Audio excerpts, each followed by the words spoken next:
Assalamualaikum warahmatullahi wabarakatuh. Perkenalkan, saya Dino Budlaksono, mahasiswa Magister Manajemen Universitas Gadjah Mada, Angkatan 71 Konsentrasi Strategik. Yang saya hormati, dosen penguji dan dosen pembimbing.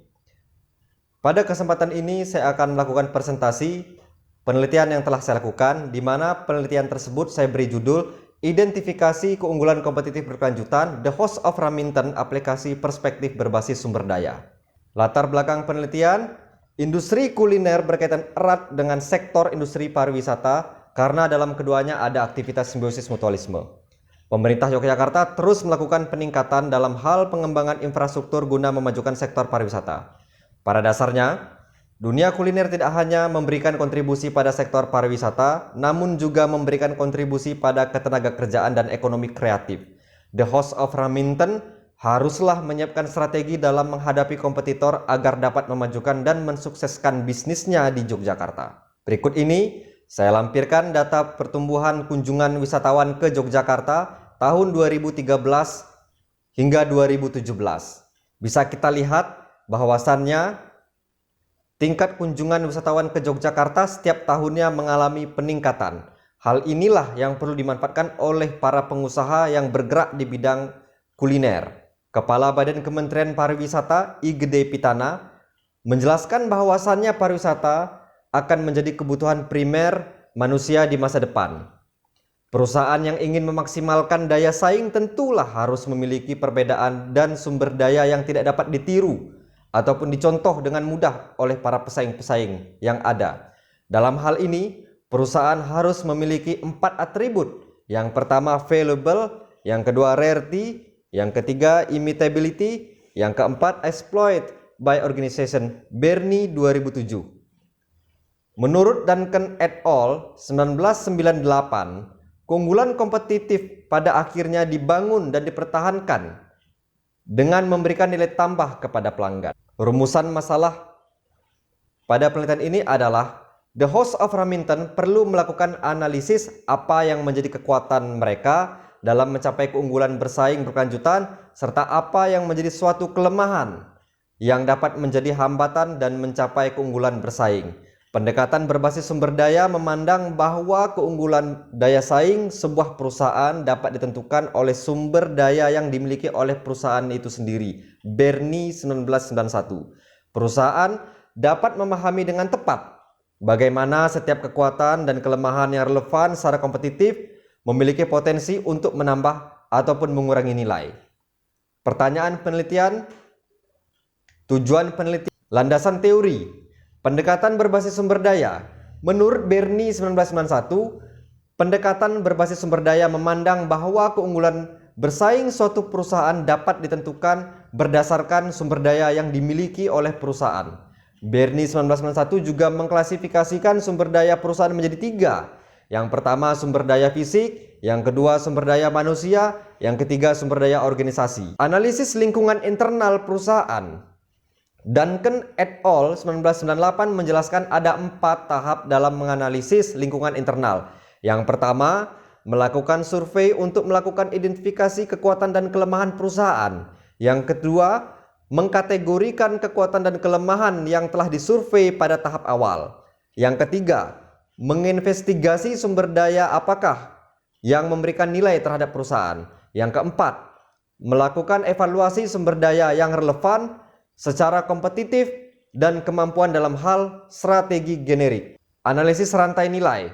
Porter 1985 menjelaskan bahwasannya analisis rantai nilai adalah mengklasifikasikan kegiatan-kegiatan strategik perusahaan dengan tujuan mendapatkan pemahaman struktur biaya perusahaan dan sumber diferensiasi yang potensial bagi perusahaan.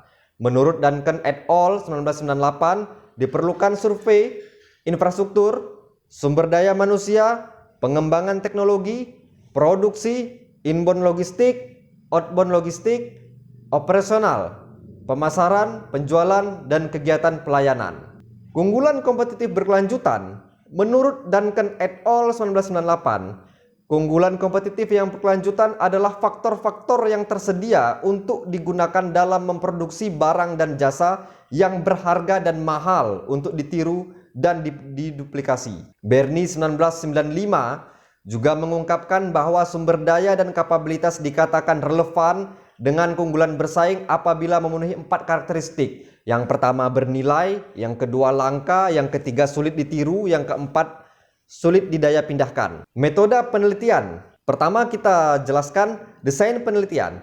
Pendekatan pada penelitian ini adalah deskriptif kualitatif. Menurut Creswell 2013, penelitian deskriptif kualitatif memiliki karakter yang alami, yang mana penelitian melakukan pengumpulan data secara langsung dari tempat narasumber itu berada untuk mengalami situasi yang diteliti. Metode pengumpulan data ada 2. Yang pertama, saya melakukan studi pustaka. Menurut Creswell 2013, studi pustaka merupakan teknik pengumpulan data yang dilakukan dengan melakukan analisis laporan, buku, referensi, jurnal, majalah, dan media yang memiliki kaitan dengan topik penelitian yang saya lakukan. Yang kedua, studi lapangan, observasi. Peneliti juga melakukan pengamatan pada perusahaan secara langsung yang bertujuan untuk mendapatkan gambaran mengenai sumber daya fisik yang dimiliki oleh perusahaan. Kemudian, saya melakukan wawancara kepada 2 informan. Metode analisis data ada 6. Yang pertama, observasi dan identifikasi sumber daya dan kapabilitas dengan analisis rantai nilai. Yang kedua, analisis potensi, kekuatan, dan kelemahan sumber daya dan kapabilitas. Yang ketiga, analisis sumber daya dan kapabilitas sebagai keunggulan kompetitif berkelanjutan. Yang keempat, penggolongan sumber daya dan kapabilitas dengan mengenakan pertanyaan mengenai nilai, mengenai kelangkaan, mengenai peniruan, dan dalam hal berkelanjutan. Yang kelima, penilaian lebih lanjut mengenai sumber daya dan kapabilitas sebagai sumber keunggulan kompetitif berkelanjutan. Yang terakhir, evaluasi sumber keunggulan kompetitif berkelanjutan. Berikut ini merupakan struktur manajemen The House of Raminten. Profil kasus, The House of Raminten berada di Jalan Faridan, M. Noto nomor 7, Kota Baru, Gondokusuman, Yogyakarta. Kerangka penelitian. Berikut ini merupakan analisis dan pembahasan mengenai rantai nilai. Kita lihat dari infrastruktur perusahaan memiliki struktur organisasi fungsional. Yang kedua, memiliki komitmen untuk mengedepankan keunikan. Dalam manajemen sumber daya juga memiliki 2 hal. Yang pertama, memiliki tim rekrutmen yang dapat memenuhi kebutuhan perusahaan. Yang kedua, kebijakan pemberian insentif atau dividen untuk meningkatkan produktivitas dan loyalitas karyawan. Dalam hal pengembangan teknologi, The House of Raminten menyediakan informasi melalui media sosial seperti Facebook, Instagram, dan media lainnya kepada konsumen. Pengadaan, bekerja sama kepada 30 lebih supplier untuk mendapatkan bahan baku dengan harga dan kualitas terbaik. Yang kedua, tidak tergantung pada satu supplier.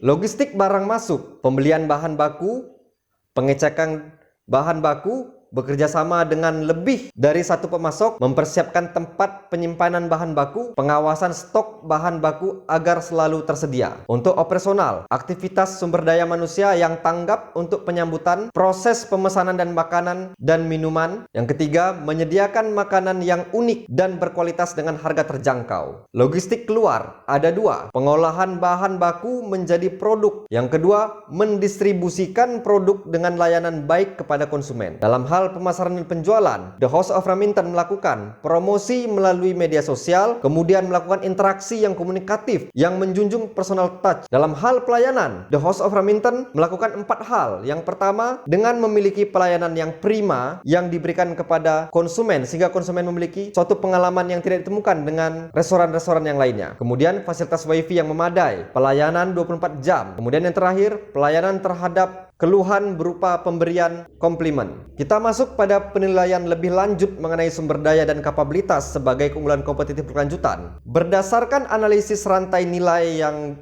dapat dilihat, aktivitas yang terdapat sumber daya dan kapabilitas The House of Raminten yang menjadi keunggulan kompetitif adalah: yang pertama, menawarkan produk dan layanan dengan brand image tradisional. Yang kedua, fasilitas tempat dengan konsep tradisional.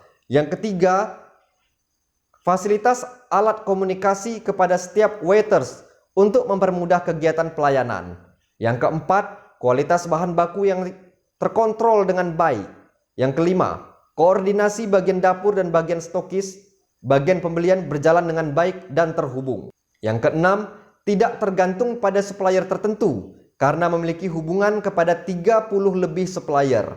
Yang ketujuh, pemisahan bagian produksi makanan dan minuman untuk mempercepat proses produksi. Yang kedelapan, koordinasi bagian dapur dengan stokis berjalan dengan baik untuk menyediakan bahan baku yang dibutuhkan. Yang kesembilan, job description yang jelas kepada divisi penerima pesanan, divisi dapur, dan divisi pelayanan. Yang kesepuluh, pelanggan dilayani dengan maksimal, mulai dari kedatangan, pemesanan, dan saat meninggalkan the host of Remington. Yang ke-11, pembelian bahan baku sangat terkontrol. Kemudian yang ke-12, filterisasi karyawan berdasarkan kebutuhan perusahaan. Yang ke-13, memberikan gaji sesuai kontrak yang telah disepakati. Memberikan insentif untuk meningkatkan produktivitas dan loyalitas. Yang ke-15, spesialisasi fungsional untuk memperoleh efisiensi. Sumber daya yang memiliki potensi ketidakunggulan kompetitif yang dimiliki oleh Remington yaitu: 1. Alat produksi tidak menggunakan alat modern, masih menggunakan alat tradisional. Yang kedua, tidak tersedianya staf untuk divisi teknisi. Yang ketiga, divisi teknisi yang dipimpin kepala bagian. 4. Pengadaan bahan baku harus melewati birokrasi dan memakan waktu. Yang kelima, masih ada kesalahan dalam pembelian. Yang keenam, beresiko terjadinya kesalahan informasi mengenai kebutuhan ketersediaan bahan baku antara bagian dapur dengan bagian stokis dan bagian pembelian bahan baku. Yang ketujuh, proses pemesanan menjadi lebih lama. Yang kedelapan, proses pengajuan bahan baku yang dilakukan bagian dapur akan melewati proses yang berlapis. Kesembilan, proses pemesanan dan pemberian nota belum menggunakan mesin atau komputer. 10. Mengutamakan calon karyawan yang berpenampilan menarik dan memiliki skill communication. Yang terakhir, tidak ada pelatihan untuk karyawan. Evaluasi sumber keunggulan kompetitif berkelanjutan.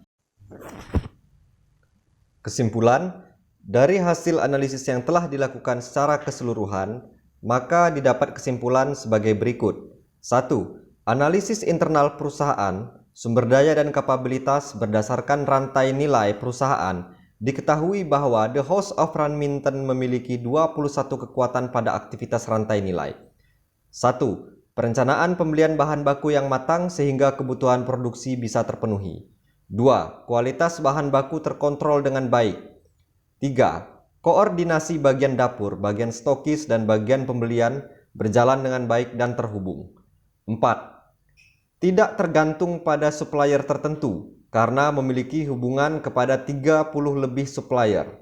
5. Pemisahan bagian produksi makanan dan minuman untuk mempercepat proses produksi. 6. Koordinasi bagian dapur dengan stokis berjalan baik untuk persediaan bahan baku. 7. Job description yang jelas kepada divisi penerima pesanan, divisi dapur, dan divisi pelayanan. 8. Ketersediaan waiters yang memadai untuk kelancaran pelayanan pada konsumen. 9. Menawarkan produk dan layanan dengan brand image tradisional. 10. Pelanggan dilayani dengan maksimal mulai dari kedatangan, pemesanan, dan saat meninggalkan The House of Remington. 11. Fasilitas tempat dengan konsep tradisional. 12. Tersedianya WiFi untuk melakukan aktivitas internet yang disediakan gratis untuk para pengunjung. 13. Pembelian bahan baku terkontrol dengan baik. 14. Adanya koordinasi yang dilakukan setiap pengadaan bahan baku. 15. Fasilitas alat komunikasi kepada setiap waiters untuk mempermudah kegiatan pelayanan. 16. Menyediakan informasi lowongan kerja pada media sosial yaitu Facebook dan Instagram. 17. Filterisasi karyawan berdasarkan kebutuhan perusahaan. 18. Memberikan gaji sesuai kontrak yang disepakati. 19. Memberikan insentif untuk meningkatkan produktivitas dan loyalitas. 20. Spesialisasi fungsional untuk memperoleh efisiensi. 21.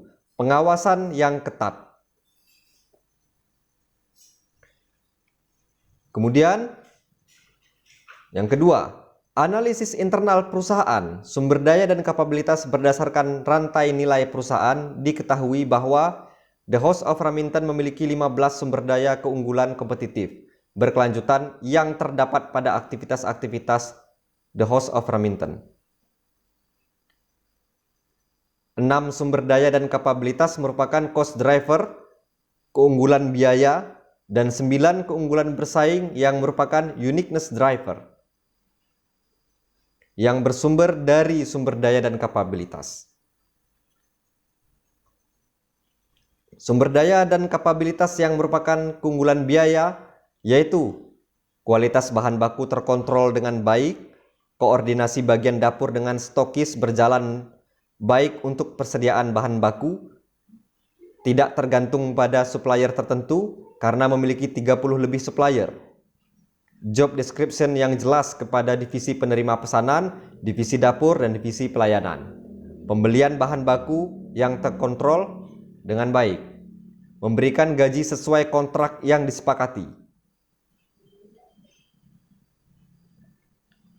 Sumber dan kapabilitas yang merupakan uniqueness driver yaitu menawarkan produk dan layanan dengan brand image tradisional,